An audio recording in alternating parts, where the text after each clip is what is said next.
Hello, welcome to GNM nursing complete study. तो आज हमारा जो टॉपिक है, चैप्टर है, वो एक्सक्रीटरी सिस्टम है। एक्सक्रीटरी सिस्टम में जो हमारा किडनी है, हमारी यूरेथ्रा, यूरिनरी ब्लैडर, ये सब आते हैं।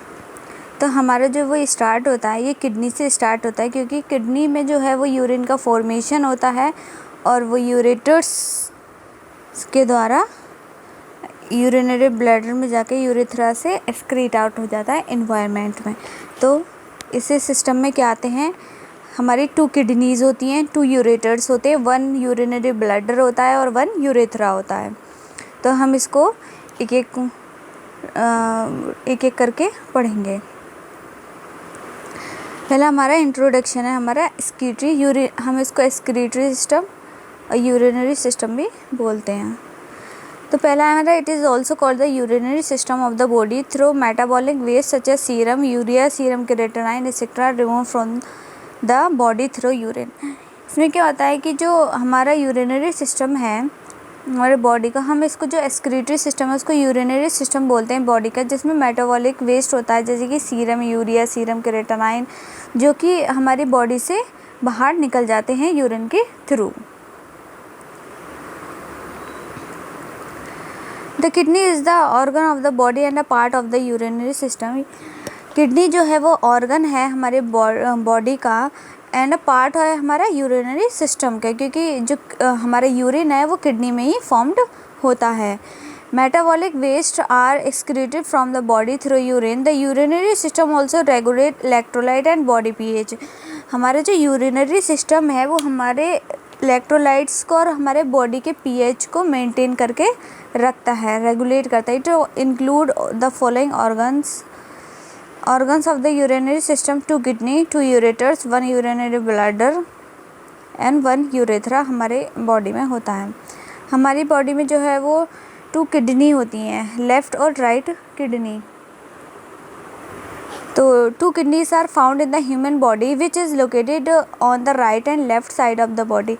2 किडनी होती हैं जो कि फाउंड पाई जाती है हमारे ह्यूमन बॉडी में, जो एक राइट साइड और एक लेफ्ट साइड में होती है। On the posterior side of the kidney the bottom of the diaphragm is located. जो पोस्टीरियर साइड, हमारे पीछे की साइड जो किडनी है, मतलब हमारी राइट साइड की जो किडनी होती है वो लेफ्ट साइड की किडनी से छोटी होती है, because the bottom of the diaphragm is located and the liver is located वहाँ पर होता है। इसलिए जो हमारे राइट साइड की किडनी है वो लेफ़्ट साइड की किडनी से स्मॉल होती है। ये हमारा किडनी का डायग्राम है। इसमें जो ये हमारी लेफ़्ट साइड की किडनी है और ये हमारी राइट साइड की किडनी। तो राइट साइड में हमारे यहाँ पे जो लिवर होता है, ये हमारा डायफ्राम होता है और ये हमारी वेन्स है जहाँ से ब्लड सप्लाई होता है, वेन्स और आर्टरीज है। यहाँ पे हमारे एक एड्रिनल ग्लैंड्स पाए जाते हैं जो कि हार्मोन को सिक्रीट करते हैं, को एड्रिनल ग्लैंड बोलते हैं। Kidneys are located between 12 thoracic vertebrae to 3rd lumbar vertebrae. Kidney जो है वो 12 थोरेसिक वर्टिब्रे से 3rd लंबर वर्टिब्रे रखती है। जो हमारी स्पाइनल कोड होती है वो लंबर उसमें वर्टिब्रे में डिवाइड होती है। हमारा पहला थोरेसिक वर्टिब्रा, फिर cervical vertebra, thoracic vertebra, lumbar, फिर पैल्विक, ये सब चीज़ें होती हैं। तो कॉकेजियल वर्टिब्रा होते हैं। तो इसमें जो हमारा किडनी है वो कहाँ पे होती है, हमारी 12th थोरेसिक वर्टिब्रा से 3rd लंबर वर्टिब्रा तक। Generally the right kidney is located slightly below left kidney because of the presence of liver in the right side above the right kidney and left kidney. है कि जो right kidney है वो left kidney से छोटी होती है। Right and left kidney are surrounded by many organs होते हैं इनके चारों तरफ। राइट किडनी के आगे एंटीरियरली आगे की तरफ right part of liver, first part of small intestine, hepatic flexure of large intestine are found. Posterior पीछे की तरफ एब्डोमिनल वॉल इज फाउंड और सुपीरियरली राइट एड्रिन, ऊपर की तरफ क्या होता है, एड्रिनल ग्लैंड होता है। हमारे लेफ्ट किडनी में आगे से stomach, spleen, pancreas, middle part of small intestine found. Posteriorly abdominal wall muscle पाई जाती है। सुपीरियरली एड्रिनल ग्लैंड, राइट और लेफ्ट किडनी दोनों में एड्रिनल ग्लैंड होता है। अब है हमारा स्ट्रक्चर ऑफ किडनी पढ़ लेते हैं, क्या स्ट्रक्चर होता है किडनी। हमारे ऊपर से होती है, हमारी जो किडनी होती है वो वी शेप्ड की होती है ना। फिर हम उसको सेक्शनल डिवाइड कर दें लॉन्गिट्यूडनल सेक्शन से, तो हमारी किडनी होती है ये। इसमें सबसे पहला पार्ट जो होता है वो कॉर्टेक्स, फिर मेडुला, ये जो होते हैं यहाँ पे ये माइनर कैलेक्स और मेजर कैलेक्स होते हैं। इसमें मेडुला बने हुए हैं, ये पिरामिड टाइप्स के को पिरामिड्स बोलते हैं। ये ऊपर की जो वो होती है ये होती है हमारा कैप्सूल। तो हर एक जो ऑर्गन है उसकी एक अपनी लेयर होती है जो कि वो उससे कवर अप होता है। ये इसमें रीनल आर्टरी आ रही है, ये है हमारी रीनल वेन, ये है किडनी पेल्विस, और ये हमारा यूरेटर्स आ रहा है। इसको हम आगे पढ़ लेते हैं। The kidney is a V-shaped structure whose length is approximately 10 to 12 centimeter and width 5 to 6 centimeter and one kidney weight is 150 gram. Kidney जो होती है वो वी शेप्ड की होती है जिसकी लेंथ 10 to 12 सेंटीमीटर होती है और 5 से 6 सेंटीमीटर चौड़ी होती है, और हर एक किडनी का जो वेट है वो 150 ग्राम होता है। Looking at the longitudinal section of the kidney is 3 part. अगर हम उसको लॉन्गिट्यूडनल सेक्शन में देखें, मतलब उसको अगर काट के देखें किडनी को हमारे, तो उसमें 3 पार्ट्स दिखाई देते हैं हमारा, फिब्रिस कैप्सूल, कॉर्टेक्स और मेडुला। फिब्रिस कैप्सूल क्या होता है? This is a compound part that surround the kidney which is made up of fibrous tissue. जो हमारा कंपाउंड पार्ट होता है हमारे किडनी का, जो कि फिब्रिस टिश्यूज़ से बना हुआ होता है, मतलब जो उसका ऊपर का भाग होता है वो फिब्रिस टिश्यू से बना हुआ होता है। इसका जो मेन फंक्शन होता है वो ये होता है कि वो किडनी की जो शेप को है वो मेंटेन करके रखता है फिक्स्ड शेप में।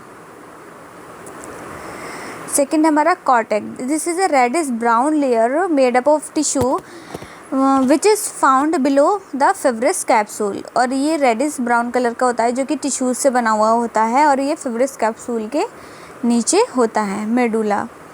This is the inner most layer of the kidney which is made up of conical shape strips which we call the renal pyramid. ये सबसे अंदर वाली लेयर होती है किडनी की जो कि कॉनिकल शेप्ड की बनी होती है, और इसमें स्ट्रिप्स होते हैं जिनको हम रीनल पिरामिड बोलते हैं। Free surface of kidney is found on a pouch structure which is called hilum, और रीनल हाइलम बोलते हैं इसको। Through which renal arteries, renal vein, lymph vessel, ureters entered inside and comes outside. ये जो renal artery, renal vein, lymph vessels ही अंदर ureters के अंदर आती हैं और किडनी से बाहर जाती हैं। ये हमारा यहाँ पे जो है ये हाइलम है, ये हमारे जो है ये रीनल पेल्विस आ रहा है यूरेटर्स के। इसमें मेजर और माइनर कैलेक्स होते हैं, क्योंकि सबसे पहले जो यूरिन फॉर्मेशन होता है वो माइनर कैलेक्स में, फिर मेजर कैलेक्स में, ऐसे करके होता है। फिर हमारा पेल्विस में आता है ureters, renal cortex, medulla, papilla, pyramids होते हैं ये जो बने हुए हैं हमारे कॉनिकल शेप्ड के, इस टाइप से ये हमारे पिरामिड्स होते हैं। ये हमारा फिब्रिस कैप्सूल होता है।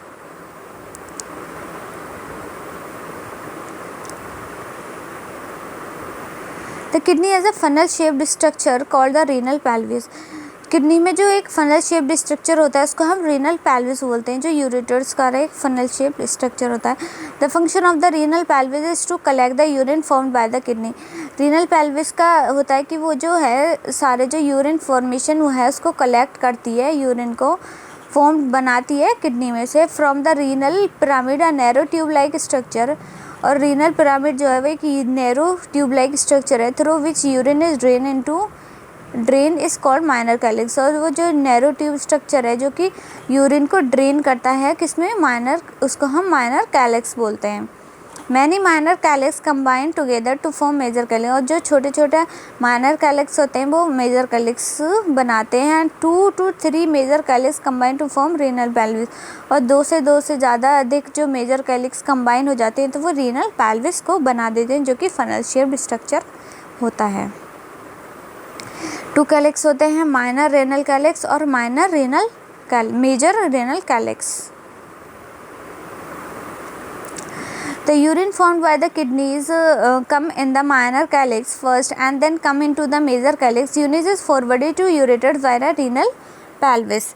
यूरिन जो है फॉर्म्ड होता है किडनी में, कम इन द फैल कहाँ पर आता है, माइनर कैलिक्स में first and then come into the major calyx में आता है। फिर urine is forwarded to ureters, जब पूरा हो जाता है जो पहले माइनर कैलिक्स में, फिर मेजर कैलिक्स में, फिर हमारे जो पूरा इकट्ठा हो जाता है, कहाँ पर इकट्ठा हो जाता है, रीनल पेल्विस में, तो फिर वो यूरिन को फॉरवर्डेड कर देता है यूरेटर्स में रीनल पेल्विस के द्वारा। The processing of transfusing urine from calyx to pelvis and from renal pelvis to ureters and urinary bladder is an internal tendency which is not in any neural control. ये जो process है कि calyx से pelvis में आता है, from renal pelvis से ureters में एंड यूरिनरी ब्लैडर, और यूरिनरी ब्लैडर जो है वो एक इंटरनल टेंडेंसी होती है जो कि उस पर हमारा कोई कंट्रोल नहीं होता है, वो खुद व खुद वहाँ से ड्रेन होता रहता है रीनल पेल्विस में यूरेटर्स के द्वारा। तो हमको जो है वो जब हमारा यूरिनरी ब्लैडर है वो फुल हो जाता है यूरिन से, तब हमको एक मैसेज जाता है कि हमारे माइंड में कि हमको जो है हमारा यूरिनरी ब्लैडर जो है फुल हो गया, हमको एक्सक्रीट आउट करना है हमारे यूरिन को, तो मैसेज आता है। फिर मैसेज जो है दोबारा से यूरिनरी ब्लैडर में आता है और फिर हम उसको वॉशरूम में जाके एक्सक्रीट आउट कर देते हैं। तो जो हमारे यूरिनरी ब्लैडर को फिल करने का जो प्रोसेस है उसमें हमारा कोई भी कंट्रोल नहीं होता है, वो अपने आप ही फुल होता है। This trend is caused by the pacemaker cell, इसको पेसमेकर सेल भी बोलते हैं, are on the wall of renal calyx. Microscopic structure of the kidney, many microscopic composition are seen when studying the kidney through the microscope. The major function of kidney is nephron and collecting tubule. About 1 million nephron are found in a kidney that help in urine formation. बहुत सारे compositions होते हैं जो हम kidney में studying करते हैं microscope की हेल्प से, जो कि इसमें मेजर फंक्शनल सबसे इम्पोर्टेंट जो होता है वो होता है नेफ्रॉन, जो कि collecting tubules. About 1 million nephron जो है हमारे किडनी में पाए जाते हैं, जो कि हमारे यूरिन को फॉर्म करने में हेल्प करते हैं। पहला हमारा मूवमेंट ऑफ यूरिन क्या होता है, यूरिन हुआ फॉर्म्ड हुआ किडनी में, माइनर कैलिक्स में आया, फिर मेजर कैलिक्स में आया, फिर हमारा रेनल पेल्विस जो कि रेस्पॉन्सिबल हो रहा था कलेक्शन के लिए, फिर हमारा यूरेटर्स में आया जो कि यूरिन को कैरी करके ले जाता है यूरिनरी ब्लैडर में, जो कि रेस्पॉन्सिबल होता है स्टोरेज ऑफ यूरिन को, फिर यूरेथ्रा, और फिर excreted out into the environment, और इस प्रोसेस को हम मिक्सचुरेशन बोलते हैं। नेफ्रॉन क्या था, nephron is the functional unit of kidney, structural functional unit होती है किडनी की। It is a long tube which is close eight one and, ये जो होती है एक लॉन्ग ट्यूब होती है जो कि एक तरफ से बंद होती है और दूसरी तरफ से ओपन होती है, एक लार्ज कैनाल के अंदर तक एंड होती है, और इस कैनाल को जो हम कलेक्टिंग ट्यूब्यूल्स बोलते हैं। One end of the nephron is close and outwards होती है। It is a cup shaped structure, ये कप शेप्ड स्ट्रक्चर होती है जिसको हम बोमेंस कैप्सूल बोलते हैं। Within the Bowman's capsule, the network of arterial capillaries found in the glomerulus, और जो नेटवर्क होता है आर्टियल कैपिलरीज का जो पाया जाता है उसको हम ग्लोमेरुलस बोलते हैं। अब देखो क्या होता है, ये हमारा कपलाई का स्ट्रक्चर है जिसको हम बोमेंस कैप्सूल बोलते हैं, ठीक है। यहाँ से वेन्स आ रही हैं, आर्टरीज आ रही हैं, तो वेन्स आर्टरीज जो है वो छोटी छोटी कैपिलरीज में डिवाइड हो जाती हैं, कैपिलरीज में आती हैं, तो हम इसको क्या बोलते हैं, इफरेंट आर्टियोल। जब यहाँ पर आ जाती है तो हम इसको क्या बोलते हैं, इफरेंट आर्टियोल। इफरेंट आर्टियोल वो होती हैं, हम आर्टरीज को भी बोलते हैं, तो पहले वो बड़ी होती हैं फिर यहाँ तक आते आते छोटी हो जाती है, तो हम उनको इफरेंट आर्टरीज बोलते हैं। इफरेंट मतलब एफरेंट आर्टियोल, एफरेंट आर्टियोल जो है वो आती हैं और इफरेंट आर्टियोल जो वो चली जाती हैं यहाँ से ब्लड को सप्लाई करके, क्योंकि कुछ कुछ चीज़ें होती हैं जो हमारी वहाँ पर इसमें बोमेंस कैप्सूल में नहीं हो पाती, तो इसके अंदर आकर हमारे कुछ जिस प्रोटीन वगैरह हैं जो रह जाते हैं, तो वो दोबारा से फॉर्म्ड होते हैं, उनको अलग अलग किया जाता है। तो एफरेंट आर्टरी यहाँ से आती है, तो एफरेंट का मतलब आना, एंटर करना, और ईफरेंट का मतलब होता है एग्जिट करना। तो जो जो यहाँ से नहीं जा पाता वो यहाँ से वापस चला जाता है। ब्लड की बात, ब्लड यहाँ पे फॉर्म्ड हो जाता है हमारा यूरिन। तो यूरिन जो है, यूरिन में जो भी हमारा यूरिया, सीरम, केराटिन है, वो यहाँ पर आके इसमें से निकल जाता है, और जो हमारी प्रोटीन्स हैं, हमारे जो विटामिन है, जो भी सेल्स हैं हमारे, वो इफरेंट आर्टियोल के द्वारा हमारे ब्लड कैपिलरी में, हमारे आर्टरीज़ में दोबारा से ब्लड के साथ फ्लो हो जाते हैं। तो इसमें सबसे पहले जो हमारा होता है ये पीसीटी होता है, प्रॉक्सिमल कॉन्वोल्यूटेड ट्यूब्यूल। फिर हमारा डीसीटी, लूप ऑफ हेनले, और कलेक्टिंग ट्यूब्यूल होता है। और इसमें जो ये ऐसे होता है, ये ग्लोमेरुलस होता है, ये इसको हम ग्लोमेरुलस बोलते हैं। और ये जो होता है बोमेंस कैप्सूल जो होता है वो कप लाइक स्ट्रक्चर होता है। This network is surrounded by the wall of the visceral layer of the capsule, and the second layer of the Bowman's capsule is known as parietal layer which is continuous tubules। ये जो network है वो vowel of the visceral layer का capsule में, और जो second layer होती है वो बोमेंस कैप्सूल है, जिसको हम पैरेटल लेयर बोलते हैं। कनेक्टिंग कंटिन्यूस ट्यूब्यूल्स होती है। The tubule part of the nephron is about 3 centimetre long होती है, जो कि डिवाइडेड होती है 4 पार्ट्स में। PCT, proximal convoluted tubule, loop of Henley, distal convoluted tubule, DCT, और कलेक्टिंग ट्यूब्यूल। ये हमारा बोमेंस कैप्सूल का स्ट्रक्चर है। ये हमारा कप लाइक स्ट्रक्चर जो होता है, इसको हम बोमेंस कैप्सूल बोलते हैं। इसको हम ग्लोमेरुलस बोलते हैं, और इसको हम ईफरेंट यहाँ से आती हैं, जो कि यूरिन को इसमें को पीसीटी में को निकाल देती हैं, और जो ब्लड बचता है वो ईफरेंट आर्टियोल के द्वारा ब्लड में दोबारा से हमारी बॉडी में सर्कुलेट हो जाता है। पीसीटी होता है between Bowman's capsule and loop of Henle के बीच में जो हमारा पीसीटी होता है। Loop of Henle we also name this medullary loop. It is found between the proximal convoluted tubule and the distal convoluted tubule. This is the shape of English U की तरह होता है। Distal convoluted tubule, this is the distal part of the nephron. It is linked from one side and the open to collecting duct.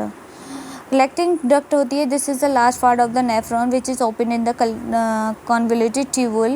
The urine drain from the distal convoluted tubule। तो nephron का structure होता है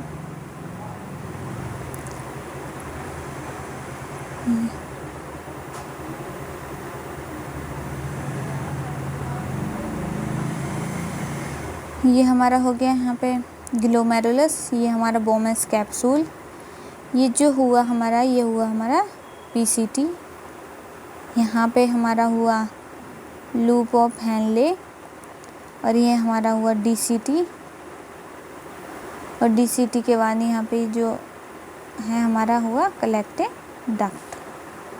तो ये चीज़ें होती हैं। Drain into collecting duct where emptied into minor collects में से एम्पिटिंग हो जाता है। When the renal artery enter the hilum of the kidney and get divided into small arteriole and called afferent arteriole। जो रीनल आर्टरीज होती हैं, जो hilum of the kidney होती हैं, एंटर करती है हाइलम ऑफ द किडनी में and gate divided हो जाती है स्मॉल आर्टियोल्स में, जिसको हम एफरेंट आर्टियोल बोलते हैं। विच एंटर इनटू द बोमेंस कैप्सूल, वो एंटर करती हैं बोमेंस कैप्सूल में and form a network of blood capillaries called glomerulus. और जो एक फॉर्म बनाती हैं कैपिलरीज का नेटवर्क होता है, उसको हम ग्लोमेरुलस बोलते हैं। From the network of this capillaries and afferent arteriole emerge from the Bowman's capsules में इमर्ज हो जाती हैं। Afferent arteriole diameter is greater than the efferent arteriole, सब बड़ा होता है, and this increases the amount of the blood flowing in the afferent arteriole में जो है वो ब्लड है वो एकदम से आता है, and this is causes more pressure on the glomerulus. The process of filtration of blood get started which lead to urine formation. क्योंकि जब हमारा जो एफरेंट आर्टियोल्स में ब्लड आएगा वो इंक्रीज़ होगा, वो तेज़ी से आएगा, क्योंकि वो तो ऑक्सीजनेटेड ब्लड होता है, और ऑक्सीजनेटेड ब्लड एकदम से हमारी वेन्स में जो है बहुत आर्टरीज़ में बहुत तेज़ चलता है। तो जब वो इफरेंट आर्टियोल्स में ब्लड आएगा, एफरेंट आर्टियोल में ब्लड आएगा, तो वो एकदम से होगा। तो एकदम से होगा तो हमारा जो ब्लड है वो एकदम से यूरिन का फॉर्मेशन करेगा, और फिर जब वो वापस इफरेंट आर्टियोल में जाएगा तो वो स्लो मोशन में वहाँ से जाएगा। The efferent arteriole split into several capillaries which absorb nutrients from the blood and urine, and then arterial blood is found in these capillaries converted to venous blood and in the end taken out by the renal vein में आ जाता है। यही है कि जो nutrients absorb blood कर लेता है और यूरिन को फॉर्म्ड करता है, and then these arteries blood found in these capillaries converted to venous blood and then taken out by the renal vein. Thank you for watching this video, and आपको video अच्छी लगी है तो please like subscribe. Thank you.